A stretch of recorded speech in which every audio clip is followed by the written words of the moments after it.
끝으로 너희가 주 안에서와 그 힘의 능력으로 강건하여지고 마귀의 간계를 능히 대적하기 위하여 하나님의 전신갑주를 입으라. 우리의 씨름은 혈과 육을 상대하는 것이 아니요 통치자들과 권세들과 이 어둠의 세상 주관자들과 하늘에 있는 악의 영들을 상대함이라. 그러므로 하나님의 전신갑주를 취하라. 이는 악한 날에 너희가 능히 대적하고 모든 일을 행한 후에 서기 위함이라. 그런즉 서서 진리로 너희 허리띠를 띠고 의의 호심경을 붙이고 평안의 복음이 준비한 것으로 신을 신고 모든 것 위에 믿음의 방패를 가지고 이로써 능히 악한 자의 모든 불화살을 소멸하고 구원의 투구와 성령의 검, 곧 하나님의 말씀을 가지라.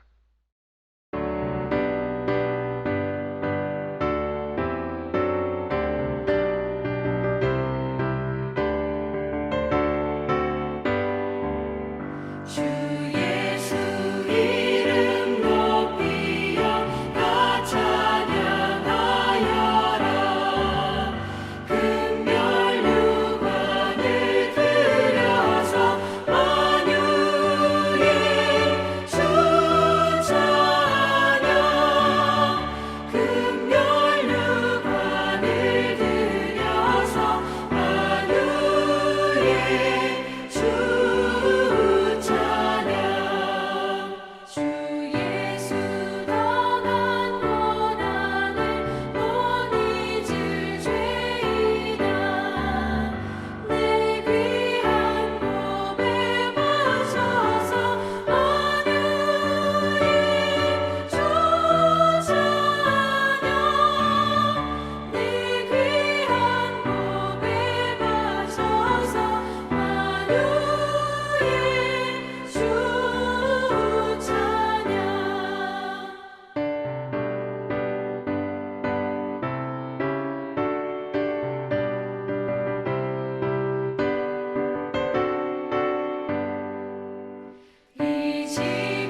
오늘은 이사야서 52장과 53장의 말씀을 함께 살펴보도록 하겠습니다. 지난 주일에 51장 17절에서 23절에 여호와 하나님의 구원 약속에 근거한 각성을 촉구하는 부분을 살펴보았습니다. 오늘 살펴볼 본문 52장 1절에서 6절까지도 바벨론에 잡혀있는 남유다 백성들에게 동일한 선지자의 두 번째 각성 촉구, 즉 깨어 정신을 차리고 바벨론에 머물러 있지 말고 예루살렘으로 돌아갈 때가 되었다라고 하는 메시지가 나옵니다. 1절입니다. 시온이여 깰지어다 깰지어다 내 힘을 낼지어다 거룩한 성 예루살렘이여 내 아름다운 옷을 입을지어다 이제부터 할례받지 아니한 자와 부정한 자가 다시는 내게로 들어옴이 없을 것입니다. 시온이여 이제 깰지어다 깰지어다. 지난 주일에 살펴봤던 것처럼 현재 이사야의 제자로 추정되는 이 선지자가 예루살렘이여 이제는 깨어날 때가 되었다라는 메시지입니다. 70년 동안 바벨론에 잡혀 잠을 자고 있는 이스라엘 백성들을 깨우시는 것입니다. 이제는 여호와 하나님의 말씀을 경청하고 순종할 때가 되었다라는 의미로 이러한 메시지를 증거하고 있는 것입니다.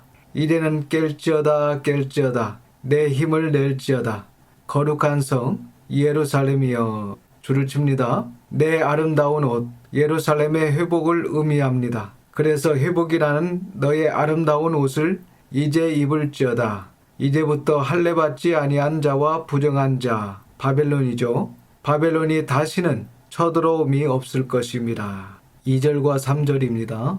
너는 티끌을 털어버릴지어다 예루살렘이여 일어나 앉을지어다 사로잡힌 딸 시온이여 내 무게줄을 스스로 풀지어다 여호와께서 이와 같이 말씀하시되 너희가 값없이 팔렸으니 돈 없이 속량되리라. 바벨론에서 모든 것을 포기한 상태로 절망하여 쓰러져 있지 말고 너의 목을 묶은 바벨론의 포로의 줄을 풀어버리고 바벨론의 티끌을 털어버리고 바벨론에서 나오라는 것입니다. 줄을 칩니다. 돈 없이 속량되리라. 하나님께서 예전에 아무런 값을 받지 않고 이스라엘을 바벨론에 넘겨주셨기 때문에 이스라엘을 바벨론에게서 다시 찾아오실 때에도 아무런 값을 지불하지 않고 되찾아오시겠다라는 말씀을 하고 계시는 것입니다. 즉 이스라엘을 바벨론에게 거저 주었으니 이제 바벨론에게서 다시 이스라엘을 거저 찾겠다라는 이스라엘의 참 주인이신 하나님의 선포의 말씀입니다. 4절, 5절, 6절입니다. 주 여호와께서 이와 같이 말씀하시되 내 백성이 전에 애굽에 내려가서 거기에 거류하였고 아수르인은 공연히 그들을 압박하였도다. 그러므로 이제 여호와께서 말씀하시되 내 백성이 까닭없이 잡혀갔으니 내가 여기서 어떻게 하랴. 여호와께서 말씀하시되 그들을 관할하는 자들이 떠들며 내 이름을 항상 종일토록 더럽히도다. 그러므로 내 백성은 내 이름을 알리라.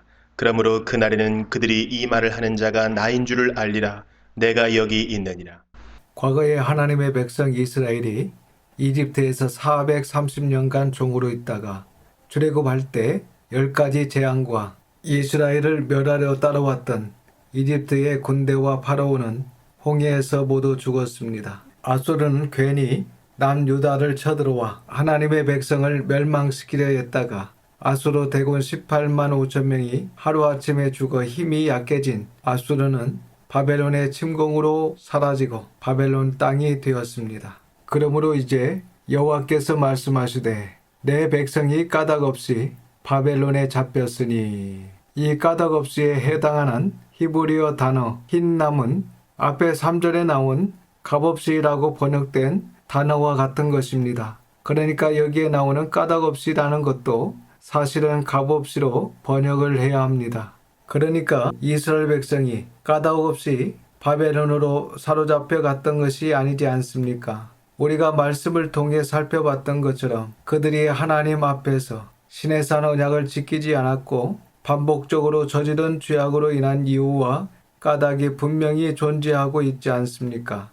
그러므로 까닭 없이가 아니라 분명한 까닭이 있는 상태에서 바벨론으로 사로잡혀 갔던 것이기 때문에 5절의 까닭없이를 값없이로 수정을 해야 합니다. 다시 5절을 보시면 여호와께서 말씀하시되 내 백성이 값없이 잡혀갔으니 내가 여기서 어떻게 하랴.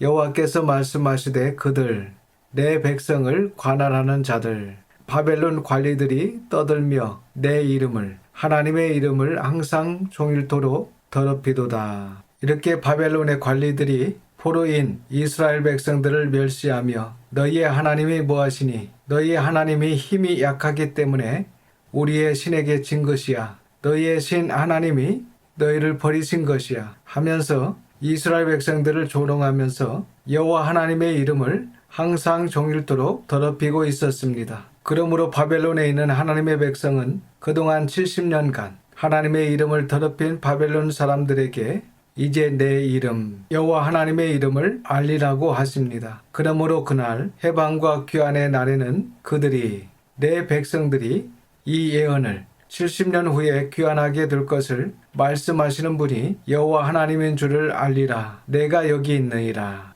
그러므로 하나님의 형상인 우리를 통하여 실상이신 하나님을 보여드리며 우리를 통하여 하나님의 이름이 더럽힘을 당하지 않고 높임을 받으시도록 살아야 합니다. 이렇게 선지자의 두 번째 각성을 촉구하는 메시지가 마무리되고 있습니다. 7절에서 12절까지는 선지자의 세 번째 각성을 촉구하는 메시지가 나옵니다. 세 번째 각성을 촉구하는 메시지는 마치 이스라엘 해방의 날을 눈으로 직접 보고 선포하는 듯이 회화적으로 생생한 표현을 사용하여 이스라엘의 해방과 귀환을 예언해 주고 있습니다. 7절입니다. 좋은 소식을 전하며 평화를 공포하며 복된 좋은 소식을 가져오며 구원을 공포하며 시온을 향하여 이르기를 네 하나님이 통치하신다 하는 자의 산을 넘는 발이 어찌 그리 아름다운가. 좋은 소식, 이 좋은 소식이 이스라엘의 해방과 귀환의 소식입니다. 이스라엘의 해방과 귀환의 좋은 소식을 전하며 평화를 공포하며 복된 소식을 가져오며 구원을 공포하며 시온을 향하여 이르기를 내 하나님이 통치하신다. 에스겔서 10장에 보시면 예루살렘을 통치하시던 하나님께서 바벨론으로 떠나십니다. 바벨론에서 이스라엘 백성과 함께 하시고 바벨론에 잡혀있던 백성들이 포로 귀환 후 예루살렘으로 올 때 다시 오셔서 예루살렘을 통치하게 될 것이다 라는 이러한 이스라엘의 회복의 좋은 소식을 전하는 자의 발이 아름답다라는 것입니다. 지금은 통신수단이 있어서 전화로 전달할 수 있지만 중건동 시대에는 이러한 기쁜 소식을 최선을 다해 달려와서 전달합니다. 이렇게 소식을 전하러 달려오는 파수꾼의 사람의 발걸음이 아름답다라는 것입니다. 8절을 보시면 더 정확합니다. 8절입니다. 내 파수꾼들의 소리로다. 그들이 소리를 높여 일제히 노래하니 이는 여호와께서 시온으로 돌아오실 때에 그들의 눈이 마주 보리로다. 그 예루살렘의 파수꾼들이 소리를 높여 일제히 노래할 때가 오는데 이는 예루살렘의 파수꾼들이 노래하는 이유는 여호와 하나님께서 시온으로 돌아오실 때에 그 파수꾼들의 눈이 마주 보리로다. 즉 파수꾼들이 남유다와 예루살렘의 죄로 인하여 조금 전에 말씀드렸던 에스겔서 10장에서 예루살렘 성전을 떠나셨던 하나님께서 바벨론에 잡혀있던 포로들이 예루살렘으로 올 때 하나님께서 다시 예루살렘으로 돌아오시는 그 여호와 하나님을 보게 될 것이다 라는 내용입니다. 이렇게 본문은 예루살렘의 파수꾼들이 기쁨과 감격의 노래를 부르게 될 때가 오게 될 것을 예언해 주고 있는 것입니다. 9절입니다. 너 예루살렘의 황폐한 곳들아 기쁜 소리를 내어 함께 노래할지어다. 이는 여호와께서 그의 백성을 위로하셨고 예루살렘을 구속하셨습니다. 너 예루살렘의 황폐한 곳들아 기쁜 소리를 내어 함께 노래할지어다. 이는 줄을 칩니다. 여호와께서 그의 백성을 위로하셨고 예루살렘을 구속하셨습니다. 즉 위로하셨고 구원하셨다라는 것입니다. 10절입니다. 여호와께서 열방의 목전에서 그의 거룩한 팔을 나타내셨으므로 땅끝까지도 모두 우리 하나님의 구원을 보았도다.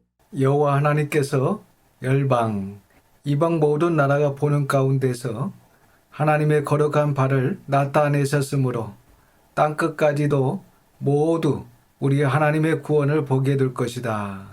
10절은 앞으로 이스라엘이 바벨론으로부터 해방되어서 예루살렘으로 귀환하게 될 사건을 문학적 표현으로 예언해주고 있는 것입니다.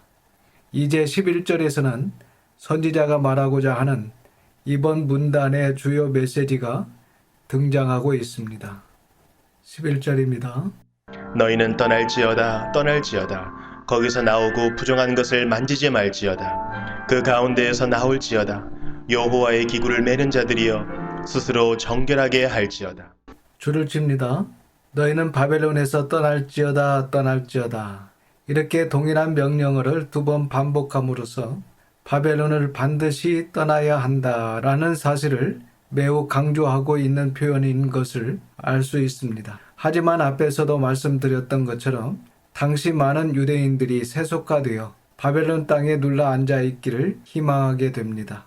포로기를 보내고 있는 상당수의 유대인들은 진정한 구원이 무엇인지, 진정한 행복이 무엇인지, 하나님의 온전하신 뜻이 무엇인지를 분별하지 못했습니다. 그래서 그러한 자들에게 선지자는 소리 높여 외치고 있습니다. 바벨론에서 떠날지어다 떠날지어다 거기서 바벨론에서 나오고 줄을 칩니다. 부정한 것을 이제 만지지 말지어다. 바벨론 포로기 말기를 보내고 있는 유대인들에게 현재 이 선지자가 성결한 삶을 촉구하고 있습니다. 그 가운데 나올지어다 여호와의 기구, 예루살렘 성전의 기물을 매는 자들 누굽니까? 레위인들입니다.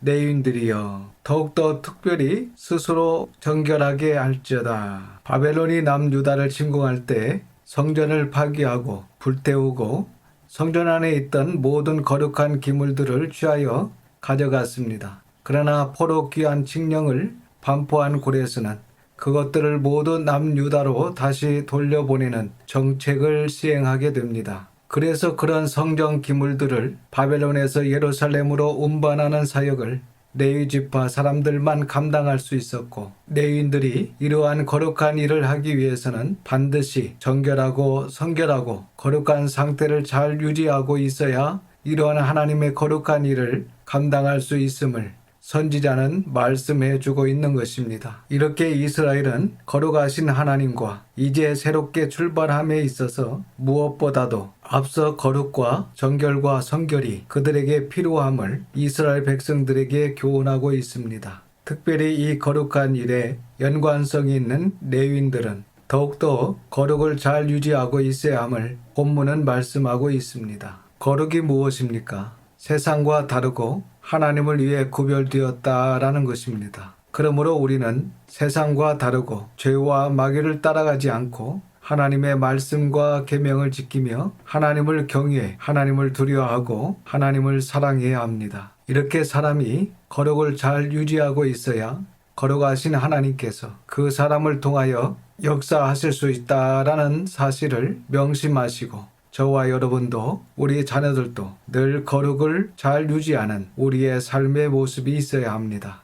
그럴 때 하나님께서 우리의 삶을 통하여 일하실 수 있는 것입니다. 12절입니다. 여호와께서 너희 앞에서 행하시며 이스라엘의 하나님이 너희 뒤에서 호위하시리니 너희가 황급히 나오지 아니하며 도망하듯 다니지 아니하리라. 이스라엘 백성들이 귀환하여 예루살렘으로 가기 위해 바벨론에서 나올 때 여호와께서 너희 앞에서 행하시며 이스라엘 하나님이 너희 뒤에서 호위하시리니 너희가 바벨론에서 황급히 나오지 아니하며 바벨론에서 도망하듯 다니지 아니하리라. 이제 52장 13절부터 다음 53장 12절까지는 네 번째 여호와의 종의 노래인데 굉장히 중요한 말씀입니다. 먼저 52장 13절부터 15절까지는 네 번째 여호와의 종의 노래의 서론입니다. 네 번째 여호와의 종의 노래는 이사야서의 총 4편의 여호와의 종의 노래 중에서 가장 유명한, 가장 많이 알려진 노래입니다. 신학자들은 이 본문을 메시아 예언의 백미, 즉 가장 뛰어난 것이라고 이야기를 하고 있습니다. 즉 예수님의 십자가 고난 사건에 대하여 구약의 예언들 중에 가장 생생하고 가장 구체적으로 메시아의 고난 사건을 예언하고 있는 본문이라는 것입니다. 복음서의 내용을 이미 알고 있는 저와 여러분들은 이러한 이사야서 52장 13절 이하의 여호와의 종의 노래, 메시아의 예언을 통하여 탄성을 금치 못하게 되는 것입니다. 굉장히 놀라운 말씀들이 기록되어 있습니다. 13절입니다. 보라, 내 종이 형통하리니 받들어 높이 들려서 지극히 존귀하게 되리라. 보라 내 종, 여호와의 종, 메시아죠. 내 종 메시아가 줄을 칩니다. 형통할 것이다. 받들어 높이 들려서 지극히 존귀하게 되리라. 이것은 결과입니다.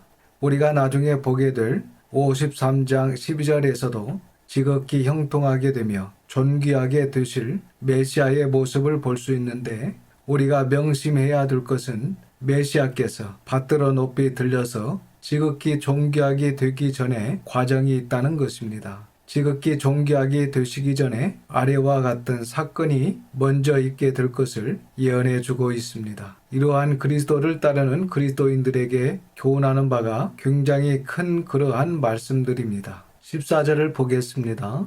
전에는 그의 모양이 타인보다 상하였고 그의 모습이 사람들보다 상하였으므로 많은 사람이 그에 대하여 놀랐거니와. 메시아의 모양이 처음부터 존귀하게 된 것이 아닙니다. 어떤 과정이 있었습니까? 보겠습니다. 전에는 메시아의 모양이 줄을 칩니다. 타인보다 상하였고 이러한 예수 그리스도를 따르는 제자인 저와 여러분도 늘 각오를 해야 됩니다. 예수님도 상하셨습니다. 그리고 사도들도 상했습니다. 그러면 시온성교회와 함께 진리의 터를 세워가고 진리를 전파하는 저와 여러분도 우리 자녀들도 당연히 이러한 십자가의 흔적들이 늘어나게 된다는 것을 늘 명심해야 됩니다. 메시아이신 예수님의 모양이 타인보다 상하였고 그 메시아의 모습이 사람들보다 상하였으므로 그에 대하여 놀랐거니와. 이처럼 초림주 메시아의 상함과 고난이 비참함으로 인하여 많은 사람들이 초림주 메시아를 보고 매우 놀라게 될 것을 예언하고 있습니다. 15절입니다. 그가 나라들을 놀라게 할 것이며 왕들은 그로 말미암아 그들의 입을 봉하리니 이는 그들이 아직 그들에게 전파되지 아니한 것을 볼 것이요 아직 듣지 못한 것을 깨달을 것임이라. 그가 여러 사람들을 놀라게 할 것이며 열왕들은 그 메시아로 말미암아 그들의 입을 봉하리니. 여기서 입을 봉하리니라는 것은 크게 놀란 모습을 묘사하고 있는 것입니다. 14절에는 여호와의 종의 비참한 고난 때문에 사람들이 놀라게 될 것을 예언해 주고 있고 지금 이 말씀은 여호와의 종의 영광스러운 승리 때문에 사람들이 놀라게 될 것을 예언하고 있는 것으로 보고 있습니다. 그래서 15절은 초라한 모습으로 이 땅에 오셔서 고난 가운데 사시다가 비참하게 십자가에 죽으신 예수님께서 이후에 영광스럽게 부활하심으로써 열방과 열왕들이 매우 놀라게 될 것임을 예언하고 있는 것으로 볼 수 있습니다. 15절을 계속해서 보시면 이는 사람들이 놀라는 이유는 그들이 줄을 칩니다. 아직 그들에게 전파되지 아니한 것 무엇입니까? 메시아의 구원 사역과 관련된 진리입니다. 이것이 바로 하나님의 놀라운 비밀이었는데 분명히 그 메시아의 구원 사역과 관련된 진리를 그들이 보게 될 것이요. 그리고 아직 듣지 못한 것 역시 메시아의 구원 사역과 관련된 진리입니다. 이처럼 메시아의 구원 사역과 관련된 진리를 이제는 깨달을 것입니다. 메시아의 구원 사역과 관련된 진리라는 것은 물론 복음서를 보면 여러 가지가 있지만 핵심적인 진리는 메시아의 철저히 낮아지심과 희생, 메시아의 고난과 죽으심을 통한 구원 사역을 말하고 있는 것으로 보입니다. 예수님께서 철저히 낮아지시고 희생하심으로 예수님께서 고난당하시고 죽으심을 통해 창세전에 택한 백성들의 구원의 길을 열어주셨는데 이 진리의 많은 사람들이 곧 그리스도의 진리 앞에 많은 사람들이 놀라워하게 될 것을 본문은 예언해주고 있는 것입니다. 그리스도께서 죽으심으로써 많은 사람들에게 영원한 생명을 주셨다. 이 예수 그리스도의 역설적 삶이 많은 사람들에게 큰 감동을 주게 될 것을 예언하시는 것입니다. 이어서 53장 1절에서 9절까지는 네 번째 여호와의 종의 노래의 본론입니다. 종의 고난에 대하여 우리에게 예언해주고 있습니다. 52장 서론에 이어서 본격적인 메시아의 고난이 본론을 통하여 예언되고 있는데 1절에서 3절까지가 메시아의 초라한 모습을 보여주고 있고 4절에서 6절은 메시아의 고난 목적, 대속에 관한 말씀을 예언하고 있습니다. 메시아의 생명이 죄인들의 죄의 대가를 대신 치르는 값으로 사용되었다라는 놀라운 복음의 진술을 이사야서에서 이미 말씀해 주고 있습니다. 그리고 7절에서 9절은 대속을 위해 묵묵히, 즉 대속의 완성을 위해 묵묵히 그 모든 고난을 감당하실 메시아의 모습을 우리에게 미리 보여주고 있습니다. 먼저 1절에서 3절 메시아의 초라한 모습입니다. 1절입니다. 우리가 전한 것을 누가 믿었느냐? 여호와의 팔이 누구에게 나타났느냐? 메시아의 모습이 너무 초라하기 때문에 어떤 일이 일어나게 됩니까? 우리가 전한 것을 줄을 찝니다. 누가 믿었느냐? 반어적 수사 의문문이기 때문에 누가 믿었느냐라는 것은 사람들이 믿지 않을 것이다 라는 의미입니다. 즉 사람들이 믿지 않을 것이 이미 예언되어 있습니다. 메시아께서 비천한 모습으로 오실 것인데 그 비천한 모습으로 오실 메시아를 유대인들이 믿지 않을 것임을 예언하고 있는 것입니다.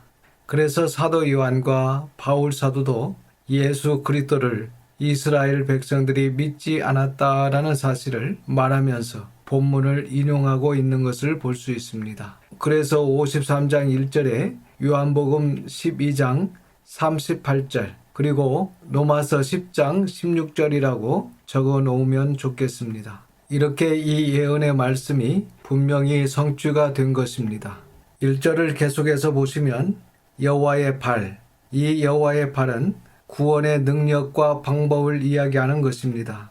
즉 여호와의 구원의 능력과 방법이 누구에게 나타났느냐 라는 질문이죠. 그러니까 여호와의 구원의 능력과 방법이 누구를 통해서 나타났느냐 라는 이 수사적 의문문에 대한 답은 바로 여호와의 종 메시아입니다. 이 역시 하나님의 구원의 능력이 비천한 메시아를 통해서 나타났다는 사실을 받아들이지 않을 이스라엘의 불신앙을 책망하는 예언으로 신학자들은 해석을 하고 있습니다. 이제 우리가 함께 살펴보게 될 2절에서 3절은 더욱더 메시아의 비천하고 초라한 모습을 우리에게 예언해주고 있습니다. 당시 유대인들이 기대하는 메시아는 예루살렘의 당당한 명문가에서 태어나야 했고 사람들이 배척할 수 없는 강력한 권력과 카리스마로 로마의 압제로부터 이스라엘을 구원해내어 막강한 다윗 왕국을 다시 건설할 수 있는 강력한 리더자로 기대하고 있었습니다. 그러나 이사야서 53장 2절과 3절은 여호와께서 앞으로 수백 년 후에 보내주실 메시아께서는 당시 유대인들이 기대했던 그 보편적인 기대와는 전혀 동떨어진 모습으로 메시아께서 이 땅에 오시게 될 것을 예언해 주고 있습니다. 아래 본문은 메시아의 약하고 보잘것없는 육적인 모습을 소개해 주고 있는데 즉 사람들에게 보편적으로 객관적으로 인정받을 만한 위쪽 조건을 갖추지 못한 메시아의 초라한 모습을 포괄적으로 우리에게 예언해 주고 있습니다. 2절을 보겠습니다. 그는 주 앞에서 자라나기를 연한 순 같고 마른 땅에서 나온 뿌리 같아서 고운 모양도 없고 풍채도 없은즉 우리가 보기에 흠모할 만한 아름다운 것이 없도다. 2절에 발표합니다. 우리가 섬기는 예수님은 이러한 모습으로 이 땅에 오시게 됩니다. 그는 주 앞에서 자라나기를 연한 순 같고 마른 땅에서 나온 뿌리 같아서 고운 모양도 없고 풍채도 없은즉 우리가 보기에 흠모할 만한 아름다운 것이 없도다. 이처럼 메시아는 우리가 흠모할 만한 아름다운 것이 없는 모습으로 이 땅에 오시게 될 것을 이사야서는 분명히 우리에게 예언해 주고 있습니다. 실제로 여러분이 잘 아시는 것처럼 예수 그리스도께서는 시골 베들레헴 말구유에서 태어나시게 됩니다. 당시 유대인들로부터 가장 천대와 멸시를 받던 저 북쪽 갈릴리 나사렛에서 성장하여 공생애를 시작하시기 전까지 나사렛 몫으로 살아가게 됩니다. 이러한 예수님의 보잘것없는 어디 하나 내세울 것 없는 유적인 모습은 당시 유대인들이 생각하는 메시아에 대한 기대와는 너무나 동떨어진 것이었지만 이사야서 53장 2절은 이러한 메시아의 모습을 미리 그리고 또한 분명히 예언해 주고 있었던 것입니다. 3절입니다. 그는 멸시를 받아 사람들에게 버림받았으며 간고를 많이 겪었으며 질고를 아는 자라. 마치 사람들이 그에게서 얼굴을 가리는 것 같이 멸시를 당하였고 우리도 그를 귀히 여기지 아니하였도다. 그는 멸시를 받아 사람들에게 버림받았으며 줄을 칩니다. 간고를 많이 겪었으며 질고를 아는 자라.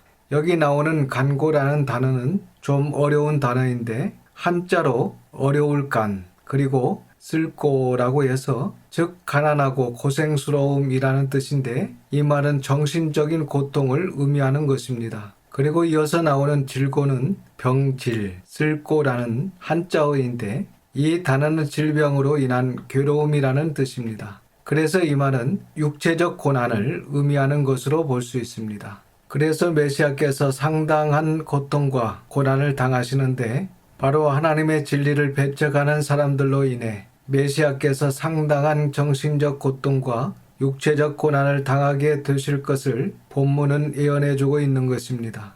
계속해서 보시면 마치 사람들이 그에게서 얼굴을 가리는 것 같이 멸시를 당하였고 이 본문은 해석이 좀 난해한 구절입니다. 하지만 분명한 것은 초림주께서 사람들에게 철저히 배척을 당할 것이고 유면당하게 되시는 모습을 회화적으로 예언해주고 있는 구절로 철저한 배척과 유면을 의미하고 있는 것으로 볼 수 있습니다. 이어서 보시면 우리도 즉 이스라엘도 그분을 귀히 여기지 아니할 것이다. 이렇게 정말 귀하신 분인데 귀히 여김을 받지 않게 될 것을 분명히 말씀해주고 있습니다. 다음 4절에서 6절까지는 메시아의 고난 목적, 대속을 우리에게 보여주고 있습니다. 여호와의 종의 고난을 예언하되 그 고난이 사람들의 죄로 인한 사망의 문제를 해결하기 위한 고난, 즉 대속을 위한 고난이라는 점을 강조하고 있습니다. 잘 아시는 것처럼 로마서 6장 23절 말씀과 레위기 17장 11절, 히브리서 9장 22절 이러한 말씀을 통하여 영원 불멸한 진리를 확인할 수 있는데 그것은 바로 죄의 결과는 사망이며 피 흘림이 없으면 용서가 없다는 것. 이것은 영원 불멸한 진리이기 때문에 모든 사람이 죄의 형벌, 즉 사망을 피할 수 있는 방법은 세상 그 어디에도 없습니다. 그렇기 때문에 모든 사람은 죄로 인하여 사망에 직면하게 되었습니다. 하나님께서는 이러한 죄인들을 위해 구약 시대에는 양과 소를 희생하는 구약 제사를 주셨지만 이러한 동물의 피가 인간의 근본적인 죄를 씻을 수 없는 것이고 단순히 이러한 구약의 제사를 통해서는 죄를 유의하고 죄를 깨닫도록 하는 기능을 했을 뿐이었습니다. 그런데 이제 하나님께서는 때가 되면 온전한 희생 제물의 자격을 갖추신 진정한 어린 양 되신 메시아를 이 땅에 보내실 것을 계획하고 계시는 것입니다. 예수님께서 단 한 번에 죽으셔서 피를 흘림으로 말미암아 완전하고 영원한 속죄제를 드릴 수 있는 것은 그분이 죄가 전혀 없으신 완전한 인간이라는 사실 때문입니다. 이러한 완전한 의인 예수 그리스도의 피 흘리심은 모든 인간의 죄로 인한 사망의 문제를 완벽하게 해결하는 놀라운 사건을 일으키게 됩니다. 여기서 우리는 두 가지를 주의해야 됩니다. 먼저 예수님께서 십자가에서 피 흘리심으로 죄로 인한 궁극적인 형벌인 사망의 문제를 해결하신 것이지 죄로 인한 모든 형벌, 죄의 모든 징벌을 해결하신 것이 아니라는 사실입니다. 인간은 죄를 지으면 남은 인생을 통하여 징벌의 시간을 보내야 하고 지은 죄를 책임지는 자숙의 시간을 반드시 갖도록 하는 분이 하나님이시기 때문에 이러한 이해를 저와 여러분 우리의 자녀들은 분명히 하고 있어야 합니다.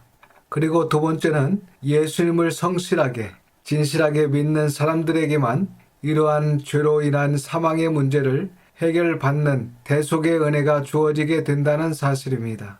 이렇게 4절에서 6절은 도무지 해결되지 않을 것만 같았던 인간의 죄의 문제, 그 죄로 인한 사망의 문제가 하나님의 놀라운 구원의 경륜으로 메시아를 통하여 완전히 해결되게 될 것임을 선포하고 있습니다. 4절과 5절을 보겠습니다. 그는 실로 우리의 질고를 지고 우리의 슬픔을 당하였거늘 우리는 생각하기를 그는 징벌을 받아 하나님께 맞으며 고난을 당한다 하였노라. 그가 찔림은 우리의 허물 때문이요 그가 상함은 우리의 죄악 때문이라. 그가 징계를 받음으로 우리는 평화를 누리고 그가 채찍에 맞음으로 우리는 나음을 받았도다.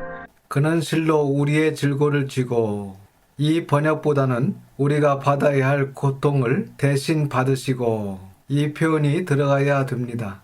그래서 우리가 받아야 할 고통을 대신 받고 또 우리가 겪어야 할 슬픔을 대신 겪었거늘 우리는 생각하기를 그는 그 자신의 죄로 징벌을 받아 하나님께 맞으며 고난을 당한다. 이렇게 사람들은 오해하게 될 것을 예언해 주고 있습니다. 5절에 발표합니다. 그가 찔림은 우리의 허물 때문이요 그가 상함은 우리의 죄악 때문이라. 그가 징계를 대신 받음으로 우리가 평화를 누리고 그가 채찍에 맞음으로 우리는 나음을 받았도다. 6절입니다. 우리는 다 양 같아서 그릇 행하여 각기 제 길로 갔거늘 여호와께서는 우리 모두의 죄악을 그에게 담당시키셨도다. 우리는 다 양 같아서 그릇 행하여 각기 제 길로 갔거늘 여호와께서는 줄을 칩니다. 우리 모두의 죄악을 그에게 담당시키셨도다. 이렇게 하나님께서는 우리 모두의 죄악을 그분에게 담당시키실 것임을 분명히 말씀해 주고 있습니다. 여기서 우리가 깊이 묵상해야 하는 부분이 예수님의 죽음이 우리 자신을 대신해서 죽으신 대속의 죽음이라는 사실입니다. 내가 죽어야 되는데 예수님께서 대신 죽어주셨다라는 사실입니다.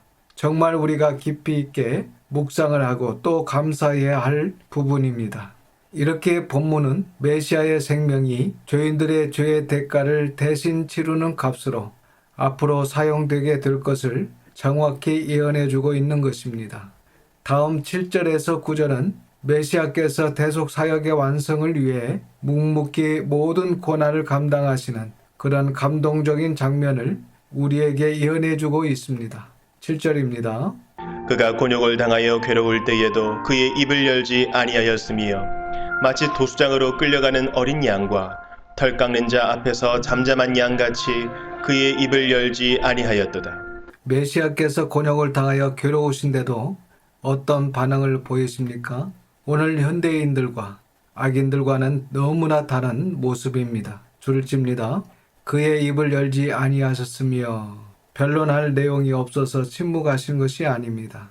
훨씬 더 수준 높은 태도입니다. 얼마든지 변론할 수 있고 변증할 수 있습니다.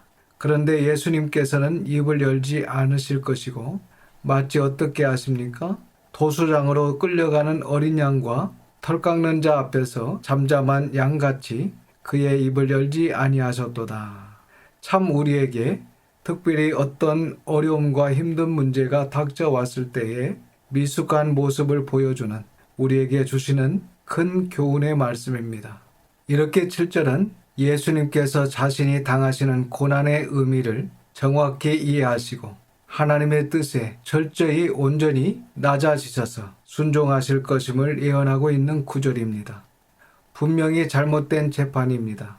우리가 복음서를 통해서 그 전반의 내용을 잘 이해하고 있는 것처럼 그 어느 하나 올바른 것이 없습니다. 그야말로 처음부터 끝까지 잘못된 재판이었고 억울한 고난이었지만 예수님께서는 불평이나 변론, 자기 방어적 변호를 하지 않으시고 철저히 하나님의 계획과 섭리에 자신의 모든 것을 내어 맡기고 침묵으로 모든 고난의 과정을 묵묵히 감당해 나가시는 모습을 우리가 복음서를 통해 확인할 수 있습니다. 이러한 하나님의 뜻을 조용히 묵묵히 참고 따르는 그리스도의 모습이 오늘날 현대 크리스천들에게 필요한 것입니다. 8절입니다. 그는 곤욕과 신문을 당하고 끌려갔으나 그 세대 중에 누가 생각하기를 그가 살아있는 자들의 땅에서 끊어짐은 마땅히 형벌받을 내 백성의 허물 때문이라 하였으리요. 그는 곤욕과 신문을 당하고 끌려갔으나 그 세대 중에 누가 생각하기를 그가 살아있는 자들의 땅에서 끊어짐. 메시아의 죽음은 마땅히 형벌받을 내 백성의 허물, 죄 때문이라 하였으리요. 역시 반화적 수사 의문문입니다. 이렇게 8절은 예수님 시대의 사람들이 예수님의 죽음이 자기들을 대신해서 죽는 대속의 죽음이라는 사실을 전혀 인식하지 못할 것을 말씀하고 있는 것입니다. 즉 예수님의 시대의 사람들이 예수님께서 자신의 죄로 인하여 십자가에서 죽을 것으로 오해하게 될 것을 예언해주고 있는 것이고, 그러한 오해 가운데 예수님은 하나님의 섭리와 계획을 믿고 묵묵히 잠잠히 그 모든 고난의 과정들을 감당하실 것을 본문은 예언해주고 있는 것입니다. 9절입니다. 그는 강포를 행하지 아니하였고 그의 입에 거짓이 없었으나 그의 무덤이 악인들과 함께 있었으며 그가 죽은 후에 부자와 함께 있었도다. 위의 말씀과 같은 그런 큰 오해 가운데 예수님께서는 어떻게 대처를 하시는지를 보겠습니다. 줄을 칩니다. 그는 강포를 행하지 아니하였고, 여기서 이야기하는 강포는 어떤 언어와 행동의 폭력성을 이야기하는 것입니다. 만약 어떤 사람이 하나님의 일을 한다고 하면서 강포, 즉 언어와 행동의 폭력을 행하고 있다면 뭔가 크게 잘못되어 있는 것입니다. 예수님은 전혀 그렇게 하지 않으셨습니다. 본문은 메시아께서 자신을 해치는 자들에게조차도 어떠한 폭력적 행위로 대응하지 않으실 것을 예언해주고 있는 것입니다. 그래서 우리는 예수님께서 억울한 고난과 그릇된 판단으로 인한 그분의 죽음 앞에서 그 어떠한 폭력적 행위를 행사하지 않으셨다는 사실을 꼭 기억하고 있어야 합니다. 예수님께서는 권세와 권능이 있었고 또한 그렇게 하실 수 있는 충분한 정당성도 있으셨지만 자기를 괴롭히는 자들을 신적 권위로 위협하지 않으셨습니다. 이러한 예수님의 인격적인 모습 역시 오늘날 우리 그리스도인들이 깊이 묵상해야 하는 모습이고 또 모델로 삼아야 하는 참으로 아름다운 모습인 것입니다. 그리고 예수님께 본받아야 하는 또 하나의 아름다운 모습을 본문은 예언해주고 있는데 9절을 계속해서 보겠습니다. 그의 입에 거짓이 없었으나 거짓이 없었을 것을 분명히 예언해주고 있습니다. 이 거짓에 해당하는 히브리어 미루마라는 말은 속임수, 사기, 유언비어 이러한 의미의 명사입니다. 메시아의 또 하나의 특징은 그분의 입술에 그 어떠한 속임수도 사기도 유언비어도 거짓 같은 것도 전혀 없고 메시아께서 모든 상황 속에서 항상 진리와 진실만을 말씀하실 것임을 본문은 예언해주고 있다는 사실입니다. 오늘날 많은 사람들이 심지어 잘 믿는다고 하는 기독교인들마저 비진리와 거짓을 붙드는 안타까운 모습을 쉽게 볼 수 있습니다. 우리 시온성교회 모든 성도들은 이러한 혼란스러운 시대에 반드시 진리와 진실만을 믿고 진리와 진실만을 말하는 그리스도의 뒤를 따르는 그리스도인들이 되어야 하는 것입니다. 이렇게 되려면 일단 철저히 자기를 부정하고 욕심을 내려놓아야 합니다. 그리고 성경의 진리와 역사적 진실을 열심히 공부하려는 성실하고 진실한 자세가 있을 때에 그러한 바른 신앙, 바른 삶이 가능한 것입니다. 그의 입에 거짓이 없었으나 그의 무덤이 악인들, 이 악인들은 예수님과 함께 십자가에 못 박힐 그 좌우편에 있던 강도들을 의미하는 것으로 보입니다. 그의 무덤이 악인들과 함께 있었으며 그가 죽은 후에 부자, 이 부자는 아리마대 요셉을 이야기하는 것으로 보입니다. 죽은 후에 부자와 함께 있었도다. 메시아가 원래 악인들과 함께 십자가에서 죽어서 같은 무덤에 악인들과 함께 매장될 상황이 될 것이지만 결국 하나님의 섭리로 메시아가 부자의 무덤에 매장되게 될 것을 본문은 예언해주고 있는 것입니다. 예수님 당시 사회에서 십자가형은 가장 흉악한 죄인들에게 내려지는 가장 치욕스러운 형벌이었습니다. 따라서 십자가에서 사형을 당한 자는 그날 들판에 버려져 들짐승의 밥이 되는 경우가 많았습니다. 그러나 우리를 구원하기 위해 이 땅에 오신 예수님은 안식일을 어긴 것과 신성 모독죄와 성전 모독죄라는 억울한 누명을 쓰시고 십자가에서 비참하게 죽으셨으나 아리마대 요셉이라는 부자가 자신을 위해 미리 만들어 두었던 새 동굴 무덤을 제공하여 예우를 갖추어 줌으로써 이사야 53장 9절의 예언이 수백 년 후에 아리마대 요셉이라는 부자를 통해서 정확히 성취가 되는 놀라운 장면을 우리는 복음서를 통해서 확인할 수 있는 것입니다. 이렇게 약 600여 년 전에 이사야서를 통하여 예언되었던 수많은 메시아의 예언들이 초림주 메시아 예수 그리스도의 이 땅에 오심을 통하여 정확히 성취되는 정직한 역사적 사실을 우리는 복음서를 통하여 확인하면서 다시 한번 하나님의 구원의 경륜에 신실하심과 위대하심을 확인할 수 있는 것입니다. 이제 마지막 10절에서 12절은 네 번째 여호와의 종의 노래의 결론으로서 종의 승리를 우리에게 선포하고 있습니다. 즉 메시아의 대속적 고난과 메시아의 대속적 죽음을 통해 어떤 결과가 만들어지게 될 것인지를 예언해 주고 있습니다. 10절입니다. 여호와께서 그에게 상함을 받게 하시기를 원하사 질고를 당하게 하셨은즉 그의 영혼을 속건제물로 드리기에 이르면 그가 씨를 보게 되며 그의 날은 길 것이요 또 그의 손으로 여호와께서 기뻐하시는 뜻을 성취하리로다. 여호와께서 그에게 상함을 받게 하시기를 원하사 질고를 당하게 하셨은즉 이 말씀은 메시아의 대속적 고난과 대속적 죽음이 하나님의 엄중하신 뜻임을 다시 한번 강조하고 있는 것입니다. 줄을 칩니다. 중요한 말씀이 나옵니다. 그의 영혼을 속건 제물로 드리기에 이르면 여기서 그의 영혼보다는 그의 생명이 더 좋은 번역입니다.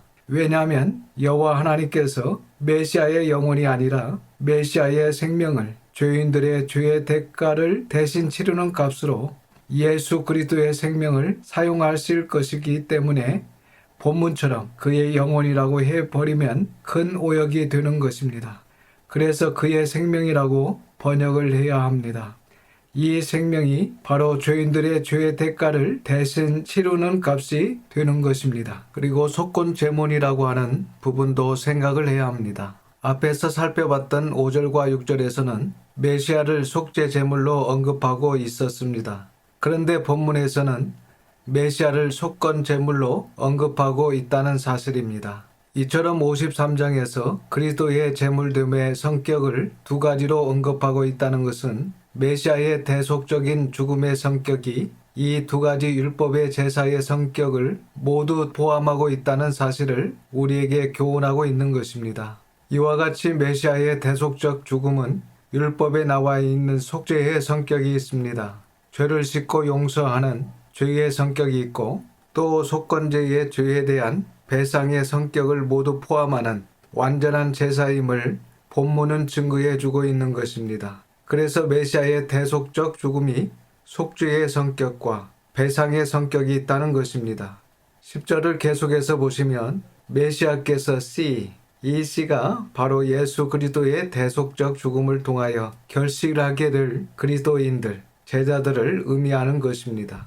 그래서 그가 메시아께서 씨를 보게 될 것이다. 즉 예수 그리스도의 대속적 사역을 통하여 많은 그리스도인들이 생겨나게 될 것을 예언하고 있습니다. 또한 그의 날, 메시아의 날은 영원할 것이요 또 그의 손으로 여호와께서 기뻐하시는 뜻을 온전히 성취하시리로다. 11절입니다. 그가 자기 영혼에 수고한 것을 보고 만족하게 여길 것이라. 나의 의로운 종이 자기 지식으로 많은 사람을 의롭게 하며 또 그들의 죄악을 친히 담당하리로다. 그가 자기 영혼에 수고한 것, 이 수고는 대표적으로 예수 그리스도의 고난과 죽으심입니다. 그렇게 한 것을 보고 예수님께서 나중에 만족하게 여기실 것이라. 줄을 칩니다. 나의 의로운 종이 자기의 지식으로 바로 여기서 출발하는 것입니다. 하나님의 나라도 하나님의 뜻도 이 바른 지식에서 출발하는 것입니다. 나의 의로운 종이 자기 지식으로 진리로 많은 사람을 의롭게 하며 또 그들의 죄악을 친히 담당하리로다.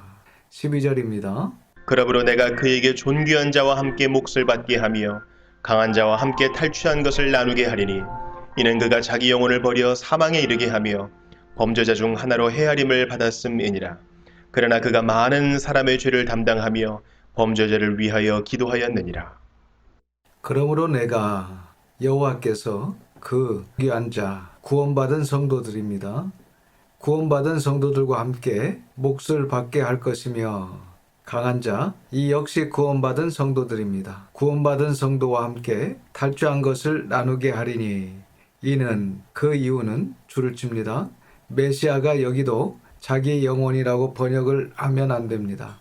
자기 영혼이 아니라 자기 생명을 버렸기 때문입니다. 메시아가 지극히 높아지시며 존귀하게 되신 것은 바로 그분께서 죽으셨기 때문입니다. 자기 생명을 버려 사망에 이르게 하며 범죄자 중 하나로 헤아림을 받았음이니라.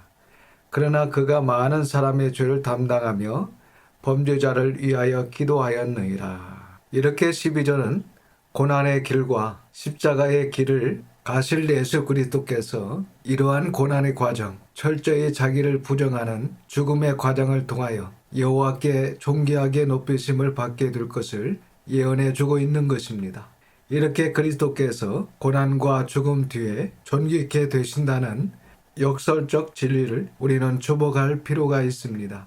그래서 우리 그리스도인들에게도 이러한 역설적 승리와 행복이 있다는 사실을 명심하시고 현재의 진리로 인한 고난을 예수님처럼 묵묵히 참고 걸어가는 예수님의 참된 제자들이 되시기를 주님의 이름으로 부탁드립니다. 기도하겠습니다. 아버지 하나님, 이 귀한 이사야서 52장과 53장의 말씀을 나눌 수 있는 은혜를 주심에 감사를 드립니다. 하지만 혹시 우리에게도 세속화되어 이 땅에 눌러 앉아 있기를 희망하는 어리석은 모습이 있지는 않은지 돌아보게 됩니다. 메시아의 생명을 통하여 우리의 죄의 대가를 대신 치르신 하나님의 대속의 사랑을 찬양합니다. 메시아께서 왜 비천하고 초라한 모습으로 이 땅에 오셨는지 이해하는 우리의 믿음이 되게 하시고 예수님처럼 하나님의 뜻을 묵묵히 참고 따르는 모습, 어떠한 어려움이 있더라도 억울한 일이 있어도 강포한 행실이 없고 입에 거짓이 없는 우리의 모습이 될 수 있도록 은혜와 진리로 인도하여 주시옵소서. 모든 것을 감사드리며 이번 한 주간도 하나님의 선하신 손에 도우심을 간구하며 우리 구주 예수님의 이름으로 기도드립니다. 아멘.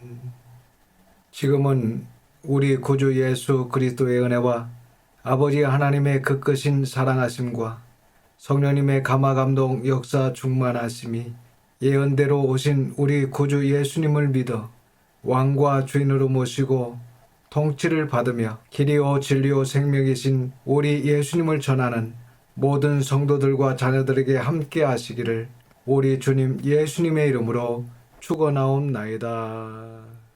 아멘.